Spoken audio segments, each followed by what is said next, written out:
రోజు రోజుకి గోల్డ్ రేట్లు పెరుగుతున్నాయి. తాకట్లో ఉన్న బంగారానికి వడ్డీలు పెరుగుతున్నాయని టెన్షన్ పడుతున్నారా? కొమ్మూరి గోల్డ్ వచ్చాక ఆ టెన్షనే పోయింది. కొమ్మూరి గోల్డ్. నాగర్ కర్నూల్లో ఒక మల్లయ్య అనే ఒక అడ్వకేట్ ని అతి కిరాతకంగా వేట కొడవలతో నరికి నరికి నడి రోడ్డు మీద చంపేస్తారు. అది కూడా అందరూ చూస్తుండగానే. సో ఇప్పుడు ఈ ఘటన ఒక్కసారిగా అందరినీ ఉలిక్కిపడేలా చేసింది. అసలు ఏం జరిగింది ఈ ఘటనలో, మరి ఎలా చూడాలి, మరి అడ్వకేట్ల విషయంలో ఈ దాడులు పెరిగిపోతున్నాయని చెప్పేసి అడ్వకేట్సే మాట్లాడుతున్న సందర్భాన్ని చూస్తున్నాం. దీని గురించి డిస్కస్ చేయడానికి ప్రజెంట్ మనతో పాటు క్రిమినల్ కోర్ట్ అడ్వకేట్ విజయలక్ష్మి గారు ఉన్నారు. వారి అభిప్రాయాన్ని తెలుసుకునే ప్రయత్నం చేద్దాం. ఈ కేసులో ఏం జరిగిందో చూద్దాం. నమస్కారం మేడం. నమస్తే మేడం, ఏదో ల్యాండ్ డిస్ప్యూట్ వచ్చిందని చెప్పేసి ఒక నలుగురు, ఇద్దరు లేడీస్, ఇద్దరు జెంట్స్ వచ్చేసి, అతను డాక్టర్ కమ్ అడ్వకేట్, సో అతని క్లినిక్ కూడా ఉంది, వచ్చి కారం పొడి చల్లేసి బయటకు లాక్కొచ్చి చంపేసి పడేస్తారు. సో ఒక అడ్వకేట్ ని స్థాయిలో ఇలా నరికేశారు. కేసుకు సంబంధించి భూ తగాదాలు అని చెప్పేసి ఎలా చూస్తారు మేడం? ఏం చూస్తాం అమ్మా, మాకు అసలు ప్రాక్టీస్ చేయాలంటే భయం వేస్తుంది. ఇప్పుడు ఎవరు సిచ్యువేషన్, మెంటల్ సిచ్యువేషన్ ఎలా ఉంటుందో మాకు తెలియదు. మా దగ్గరికి ప్రతి కేసులు వస్తాయి, మర్డర్ కేసులు వస్తాయి, రేప్ కేసులు వస్తాయి, భూ తగాదాల కేసులు వస్తాయి. ఏ కేసు తీసుకోవాలి, ఏ కేసు తీసుకోకూడదు, మేము ప్రాక్టీస్ మానేద్దాం అంటే మాకు వేరే పని రాదు. మా జీవిత ఆధారమే ఇదైపోయింది. ఎందుకంటే వేరేవేవి మాకు చేత కావు, ఇవే చేసుకోవాలి. కేసు ఒప్పుకుందామన్నా కూడా భయం అనిపిస్తుంది. లేడీస్కి అయితే మరీ భయంగా ఉంది. జెంట్స్నే ఇలాగా చంపేస్తున్నారు. ఇదివరకు కూడా ఇదే సేమ్ ఇలాగే హైకోర్టు అడ్వకేట్ వామన్ రావు గారిని కూడా మంతెన కోర్టులోని ఇలాగే తీసుకొచ్చి చేసి చంపేశారు. చాలా రోజులు అందరూ భయపడ్డారు. ఇప్పుడు వేరే ఏమైనా కేసులు మాకు వస్తున్నాయన్నా కూడా మేము దాన్ని ఫిల్టర్ చేసి తీసుకుంటున్నాం. ఏదంటే చిన్న కేసు అయినా పర్వాలేదురా బాబు, ఏదో పప్పన్నానికి వచ్చినా చాలు అన్నట్టు తయారైపోయారు అడ్వకేట్స్. చాలా భయపడిపోతున్నారు. కాకపోతే ఇది అడ్వకేట్స్ ని చంపుతున్నారు. మాకు ప్రొటెక్షన్ యాక్ట్ వచ్చింది, అయినా కూడా కొన్ని ప్రొటెక్షన్స్ కావాలి. అడ్వకేట్సే కనుక కేసులు టేకప్ చేయకపోతే వీళ్ళ కేసులు ఎవరు చేస్తారు? అలా తిరగబడే హక్కు వీళ్ళకి ఎవరికి ఇచ్చారు? మేము ఆ లాని బట్టి మేము వెళతాం. మా దగ్గరికి వచ్చిన క్లయింట్ని బట్టి మేము కేసు ఫైల్ చేస్తాం. అది మా సొంతం ఏం కాదు కదా, వాళ్ళు ఇచ్చిన ఎవిడెన్సెస్ని మేము ఫైల్ చేస్తాం, అగెనెస్ట్గా మేము వాదిస్తాం, అంతే తప్ప దాని గురించి వీళ్ళు కక్ష కట్టి చంపుతున్నారంటే అది చాలా అన్యాయం, చాలా అన్యాయం. ఒక అడ్వకేట్గా అయితే నేను దీన్ని మాత్రం ఖండిస్తున్నాను. వాళ్ళు ఎవరైనా అవనండి, అది ఎంతవరకైనా సరే వాళ్ళని ఒకసారి ఎంక్వైరీ చేయండి.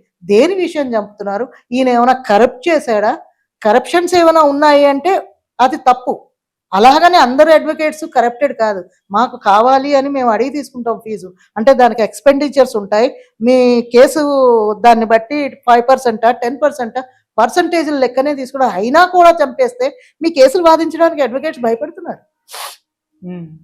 ఇదే తీరుగా వెళితే రేపొద్దున్న అడ్వకేట్స్ అందరూ కార్పొరేట్ లెవెల్కి వెళ్ళిపోతారు, కంపెనీ లీగల్ అడ్వైజర్స్గా వెళ్ళిపోతారు. కోర్టులో ఏదో 4-3 కేసుల కోసం అడ్వకేట్స్ మిగిలే సిచ్యువేషన్ తెస్తున్నారు ప్రజలు. అడ్వకేట్ ప్రాక్టీసింగ్ చేయాలంటేనే భయం అనిపిస్తుంది. ఇప్పటికే సగం మంది, కొంతమంది అయితే ప్రాక్టీస్ వదిలేసుకుందాం అన్న సిచ్యువేషన్కి వచ్చేసారు. ఎక్కడో ఇంకా కార్పొరేట్ లెవెల్లో పెద్ద పెద్ద వాళ్ళు ఉన్నారు, వాళ్ళు కూడా చాలా క్లీనప్గా ఉన్న కేసులు ఏదైనా అవి చూసుకుంటున్నారు తప్ప, మాట్లాడితే చాలు నెలకు ఒక మర్డర్ అవుతుంది అడ్వకేట్స్ది.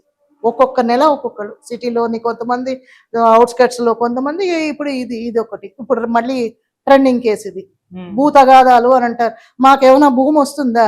ఏం రాదు మాకు. దాని మీద మాకు పర్సంటేజ్ ఫీజు ఇస్తారు అంతే. ఈ కేసులో అతనిదే భూమి, ఏ కేసులోనైనా అతనిదే. అచ్చా, అడ్వకేట్దేనా? అతని భూమి డిస్ప్యూట్ లో ఉంది, సో అతనే వాదించుకుంటున్నాడు. అది అతనికే వచ్చే పరిస్థితి చూసి వీళ్ళు అదే అంటే ఈయన గెలిచే సిచ్యువేషన్ ఉందని ఈయనలే లేపేస్తే పోతుంది కదా అన్నట్టు వచ్చాడు. ఒక అడ్వకేటే తన కేసుని తను వాదించుకుంటూ ఉంటేనే అలా చంపేశారంటే ఇంకేమనాలి? అంటే చంపేద్దామని వాళ్ళకి ఇంటెన్షన్ని ఉండదమ్మా, నేను చెప్తున్నాను కదా. ఆ సిచ్యువేషన్ అలా ఉంటుంది. ఏదో వాగ్వివాదం జరిగి ఉండొచ్చు, జరగకుండా అయితే ఉండదు. అడ్వకేట్స్ అయినా మాకు ఇప్పుడు మేము చూస్తున్నాం కదా, అడ్వకేట్స్ కూడా ర్యాషీగా మాట్లాడే అడ్వకేట్స్ ఎవరు లేరు, చాలా సౌమ్యంగానే మాట్లాడుతున్నారు. ఎందుకంటే అవతల వాడి మనం మైండ్ అయితే రీడ్ చేయలేం, వాళ్ళు ఎలా ఉంటారో మనకి తెలియదు. సో కోర్టుకు వచ్చిన క్రిమినల్స్ అందరినీ మేము రీడ్ చేయలేము. కాకపోతే ట్రీట్ చేయాలి యాజ్ ఏ క్రిమినల్గా. సో మేము ట్రీట్ చేస్తాం.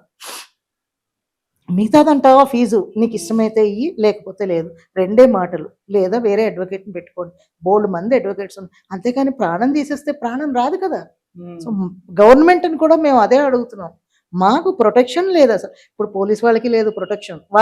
మనమేమో పోలీస్ ప్రొటెక్షన్ లేదనని మనం అంటున్నాం. వాళ్ళు మనకి ప్రొటెక్షన్ ఇస్తారు. వాళ్ళకే ప్రొటెక్షన్ లేదు, లేపు పారేస్తున్నారు. పోలీసులకి అంతే, అడ్వకేట్స్కి అంతే. ఈ లా అండ్ ఆర్డర్ ఇద్దరు లేకపోతే మీ గొడవలు ఎవరు సాల్వ్ చేస్తారు? అదొక్కసారి ఆలోచించాలి ప్రజలు. ఈ మెంటాలిటీ అని, క్రూయల్ మెంటాలిటీ అనేది చాలా తగ్గించుకోవాలి. ఏదైనా ఉంది అంటే పరిష్కారం చేసుకోవాలి, మాట్లాడదాం. మనుషులను చంపడం అనేది ఇప్పుడు మళ్ళీ వీళ్ళు చంపేశారు, వాళ్ళకి ఏమైనా కామ్గా ఉంటుందా? గవర్నమెంట్ పట్టుకుంటారు, వాళ్ళు వెళ్ళి జైల్లో ఉంటారు. మీకు ఏముంది మా లైఫ్లో ఎంజాయ్మెంట్? మర్డర్ కేసుది కంపల్సరీ నువ్వు వెళ్తావు. యావజ్జీవం పడవచ్చు, 10 years పడవచ్చు, చెప్పలేము కదా. నువ్వు ఒక 10 years పడినా నీ జీవితం అంతా అయిపోయింది కదా. ఓ 30-40 ఏళ్ళు ఉన్నాయేమో, నేను చూశాను ఫొటోస్లోని ఉంటాయి అతను వచ్చిన వాళ్ళకి. సో నువ్వు 10 ఏళ్ళు వేసుకో, జైల్లో నీ లైఫ్ పోయిందా లేదా? కరెక్ట్ నువ్వు ఎంజాయ్ టైంకి, నువ్వు ఎంజాయ్మెంట్ టైంకి నువ్వు జైల్లో కూర్చున్నావు. ఏం సుఖపడ్డావు? అతను ఎలాగా ముసలతను, నువ్వు అతను ఎలాగ పోతాడు ఎప్పుడప్పుడు. సో ఆయన చంపి అనవసరంగా నువ్వు ఇరుక్కున్నావు. ఏది ఉన్నా పరిష్కరించుకోండి. చావడాలు చంపడాలు దాకా వెళ్ళకండి. కోర్టుకి కళ్ళు లేవు అని సామెత ఉంది, కానీ ఆ కోర్టు నిర్ణయాలు తీసుకున్నప్పుడు ఈ ఎవిడెన్సెస్ కలెక్ట్ చేసుకుని వేసాక మీరు జైల్లోకి వెళ్ళాక జీవితం అంతా నాశనం కదా. ఏం లాభం? ఒకటే అమ్మా, ఇలాంటివి పాల్పడకుండా ఉండాలి అంటే మేము అడ్వకేట్స్ అయితే చాలా ధర్నాలు అవి చేశారు. మాకు ప్రొటెక్షన్ యాక్ట్ కావాలని, యాక్ట్ అయితే వచ్చింది, ఇంప్లిమెంట్ కావాలి. ప్రొటెక్షన్లోని సవరణలు కూడా కావాలి. ఎందుకంటే అది వచ్చిన తర్వాత కూడా ఇంకా ఇలా జరుగుతున్నాయంటే మరి దానిలో లోపం ఉన్నట్టే లెక్క. మరి మీ కెరీర్లో ఇట్లాంటి బెదిరింపులు కావచ్చు, ఇట్లాంటి దాడులు కావచ్చు ఏమన్నా జరిగాయా, వచ్చాయా? లేదమ్మా, ఎందుకంటే అంతవరకు మేము వెళ్ళాం. మా ఫస్టే తెలిసిపోతుంది ఇది బెదిరించే క్యాండిడేట్లా లేదా, కానీ తెలిసిపోయిందంటూ మేము కట్ చేసుకుంటాం. వద్దు, మాకు ఈ కేసే వద్దు. నేను చెప్తున్నాను కదా, మేమే వదిలేసుకుంటున్నాం. మేము చెయ్యలేము, సిగ్గు విడిచి చెయ్యలేము అని చెప్పేసుకుంటున్నాం. ఎందుకంటే దానికి వెళ్ళి వాళ్ళ చేతిలో మనం దెబ్బలు తినే కన్నా మాకు వద్దు అని మేమే లిటరలీ వదిలేసుకుంటున్నాం. వాలంటరీ లేదు, వద్దు మాకు రాదు, వచ్చినా కూడా మాకు రాదు. ఎందుకంటే ఒక సిచ్యువేషన్ వరకే మేము చేయగలం. అందులో మేము లేడీస్ కొన్ని మేము చేయమని చెప్పేస్తున్నాం. ఉన్నాయి బోల్డ్ కేసులు ఉన్నాయి, అలా అని చెప్పుకుపోతే బోల్డ్ కేసులు ఉంటాయి. బెదిరింపులు ప్రతి అడ్వకేట్స్కి ఉంటాయి. అవును, బెదిరింపులు రావు అని ఏం లేదు. వచ్చిన వాటికి మేము సాల్వ్ చేసుకుని వదిలేసుకుంటాం. ఓకే, ఈ కేసులో అతను ఈ రకంగా చేయకపోవడం వల్ల ఈ స్థితికి వచ్చింది అనుకోవచ్చు మేడం. ఎందుకంటే గతంలోనే ఒకసారి ఇతని మీద దాడి జరిగింది ఇదే కేసుకు సంబంధించి, అప్పుడు బయటపడ్డారు. ఏదైనా సరే కోర్టులోనే చూసుకుందామని అనేసారు. సో మళ్ళీ ఇప్పుడు ఈ స్థాయికి వస్తుందని ఊహించగలేకపోతే, అదే అతను ఊహించలేదు. తర్వాత ఏంటంటే సాల్వ్ చేసుకోలేదు. సాల్వ్ చేసుకుని ఉంటే ఆయన బతుకుండేవాడు. అంతే, ఏదైనా అంతే. ఇది ఏదైనా అమ్మ, ఒక్కడు వచ్చేసి ఒక మనిషిని ఏదో వచ్చేసి చంపేద్దాం అన్న తనంగా ఎవరు ఉండరు. ఇదేం రాక్షస రాజ్యం కాదు. సో వాళ్ళకి ఏదో మాటలతోటి డిస్టర్బెన్స్ అయ్యింది. ఈయన ఒప్పుకోలేదేమో, ఏదో అయ్యింది. ఏదో భూమి తగాదా అంటున్నారు కదా, నేను ఈ బౌండరీ దాకా నేను ఉంటాను, ఇది వాళ్ళు ఏదో వేసుకుని ఉంటారు, నాకు ఇది వదిలేసి ఏదో డబ్బులు ఇస్తానో ఏదో అయి ఉండొచ్చు. ఈయన ఒప్పుకోకపోయి ఉండొచ్చు. ఏదో సంథింగ్ ఈస్ రాంగ్. అదేంటంటే ఎంక్వైరీలో తెలుస్తుంది, మనకి తెలియదు కదా. అక్కడ మొత్తం కేసు ఇప్పుడు కోర్టుకి వెళ్తుంది కదా, వెళ్ళినప్పుడు అవన్నీ బయటకు వస్తాయి. అది చాలా తప్పు. అందరికీ ఇప్పుడు కొత్త ట్రెండ్ ఏంటంటే కాపాడేవాడు ఒక్కడు రాడు. వీడియోలు తీసి సోషల్ మీడియాలో పోస్ట్ చేస్తారు. కనీసం ముందు వాళ్ళని కాపాడితే వాడు ప్రాణం ఉంటుంది అని ఆలోచించారు. దయచేసి ఫస్ట్ వాళ్ళు ఎవ్వరు అవనండి, అడ్వకేట్ అవనండి, ఆడపిల్ల అవనండి, పిల్లలు అవనండి, పెద్దవాళ్ళు, ఫస్ట్ వాళ్ళని కాపాడండి. సోషల్ మీడియాకి తర్వాత పెట్టండి మీ వీడియోస్. ఇలాగ చేసాము మేము, ఈ అమ్మాయిను లేదా ఈ పర్సన్ ని మేము కాపాడాము అని కూడా మీరు పెట్టుకోండి. ఆ ట్యాగ్ లైన్ కూడా పెట్టుకుంటే మీకు మెడల్ అయినా వస్తుంది. కానీ వాళ్ళకు కూడా భయం ఉంటుంది మేడం. కత్తులతోటి, వేట కొడవలతో ఉన్నారు, కారం పొల్లు ఉన్నాయి, రాళ్ళు ఉన్నాయి, మనల్ని ఏమన్నా చేస్తారని ఒకటమ్మా, వాళ్ళు 9 ఉన్నారు, పబ్లిక్ లోని 10-15 మంది ఉంటే అలాగేం చేయలేరు. వాళ్ళకి కూడా భయమే, వాళ్ళు చేయలేరు. మీరు వెళ్ళి ఫస్ట్ అయితే కాపాడడానికి ప్రయత్నం అయితే చేయాలి కదా. ఇవాళ రేపు ఎవరు చేయట్లేదు. ఫస్ట్ వీడియో నేను ఫస్ట్ ముందు వేసేయాలి. నా వీడియో వెళ్ళిపోవాలి, వైరల్ అయిపోవాలి అంతే అన్నదే చూసుకుంటున్నారు తప్ప ప్రాణానికి విలువ లేదు. Madam thank you so much madam. Thank you.